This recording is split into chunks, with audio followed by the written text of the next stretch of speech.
Hey guys, hope you're doing well. Today's video is going to be super exciting for all anime fans because I'll show you how to get Crunchyroll Premium for free and watch anime without paying anything. Let's not waste time and get started. First, open Google and search for Oxam. Click on the first website that appears. Now you'll be asked for a name, email, phone number, and password.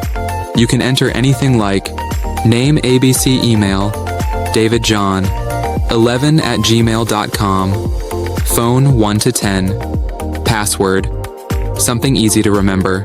Click register. Once your account is created, you'll see a section on the left side called Browse Free Services. Click it. There, you'll find Crunchyroll at the top. Click on it, and you'll see a link to the official Crunchyroll site along with a shared email and password copy.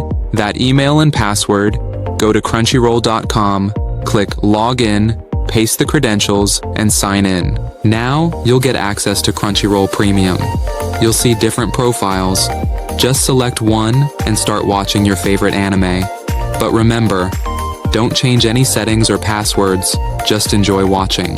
So guys, that's how you can enjoy Crunchyroll Premium for free and watch your favorite anime without any hassle. If you found this video helpful, don't forget to hit the like button, and if you're new here, make sure to subscribe to the channel. I'll be back with more amazing websites, tech hacks, and online tips. Until then, take care and see you in the next video.